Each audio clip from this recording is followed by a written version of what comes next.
श्री स्वामी समर्थ सगळ्यांना तुमच्या सगळ्यांचे आपल्या या गाथा अँड अथर्व स्वामी सेवा या यूट्यूब चॅनलमध्ये स्वागत आहे आणि तुमच्या सगळ्यांच्या सर्व चांगल्याच्या स्वामींच्या आशीर्वादाने पूर्ण भागात ही स्वामींचरणी प्रार्थना करून या व्हिडिओला सुरुवात करते।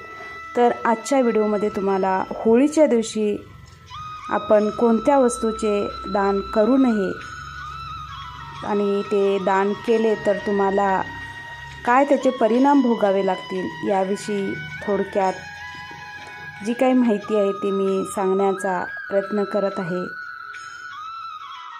तर बघा, होळी दिवशी लोक शुभ फळ मिळवण्यासाठी दान करण्याचा प्रयत्न करतात, पण होळीच्या दिवशी ते पूर्णपणे म्हणजे निषिद्ध मानले जाते। तर होळी हा सण फाल्गुन महिन्यातील पौर्णिमेला साजरा केला जातो। बघा, यंदा होळीचा सण 25 मार्च रोजी साजरा केला जाणार आहे। तर एकीकडे होळीमध्ये रंग आणि गुलाल खेळण्याची परंपरा असताना दुसरीकडे होलिका दहनाच्या दिवशी अनेक प्रकारचे ज्योतिषी उपाय केले जातात। हे उपाय केल्याने जीवनात शुभ गोष्टी घडतात अशी मान्यता आहे।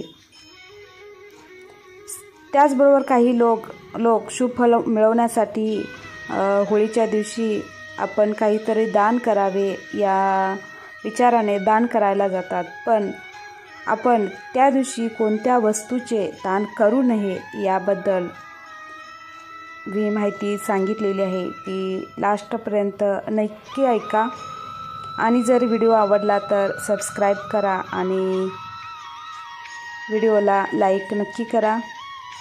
तर होळीच्या दिवशी कोणत्या वस्तूचे दान करू नये, तर त्यातली पहिली वस्तू म्हणजे बघा, वस्त्रदान। आपण प्रत्येक वेळी दान करताना वस्त्रदान हेच पहिला आपल्या डोक्यात विचार येतो। बघा, वस्त्रदान, अन्नदान, पैशांचे दान असं आपण करतो, पण या होळीच्या दिवशी आपण वस्त्रदान कुणालाही करू नये। जर तुम्ही या दिवशी वस्त्रदान केला तर जो दान करणारा व्यक्ती आहे त्या व्यक्तीच्या जीवनातून सुख, समृद्धी आणि शांती दूर होते आणि तसेच आयुष्यभर आर्थिक संकटांना सामना करावा लागतो असे म्हटले जाते। बघा, आणि दुसरं दान कोणते करायचे नाही, तर ते पैशाचे दान। आपण एक वेळेला दान करताना आपण पैसे पण दान करतो। बघा, जर कोणती वस्तू आपल्याला जर एखाद्या वेळेला घ्यायची असेल आणि जर ते जमलं नाही तर आपण त्यापेक्षा पैसे देऊन टाकूया असं म्हणतो आपण, पण या दिवशी तुम्ही पैशांचेही दान करू नका। होलिका दहन आणि होळीच्या दिवशी जर तुम्ही पैसे दान केला तर आर्थिक परिस्थितीवर नकारात्मक परिणाम होतो। बघा, आणि हे दान करणाऱ्याला गरिबीला सामोरे जावे लागते अशी मान्यता आहे। तसेच देवी लक्ष्मीचा कोप होतो। अशा स्थितीत या दिवशी तुम्ही चुकूनही पैसे दान करू नका। तसेच तिसरी वस्तू म्हणजे लग्नाच्या वस्तूचे दान।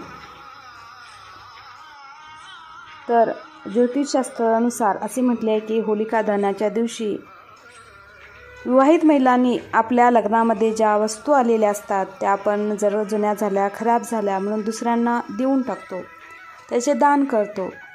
तर या दिवशी त्या वस्तू तुम्ही कोणालाही देऊ शकत नाही, कारण होळी दिवशी आपल्या लग्नामध्ये आपण मिळालेल्या वस्तू जर दान केला तर ते तुमच्या पतीसाठी खूप हानिकारक असू शकते।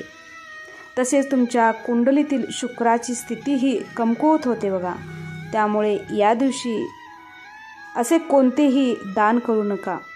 तुम्ही अन्नदान करू शकता, पण ह्या 3 वस्तूंचे दान तुम्ही अजिबात करू नका। तुम्हा सगळ्यांना होळीच्या शुभेच्छा आणि आपल्या चॅनलवर आणखीन होळीविषयीचे आणखीन व्हिडिओ आहेत। बघा, तुम्हाला जर बघायचे असतील तर तुम्ही बघू शकता आणि चॅनेलला सबस्क्राईब करा आणि व्हिडिओला आवडला तर नक्की लाईक आणि सबस्क्राईब करा। श्री स्वामी समर्थ।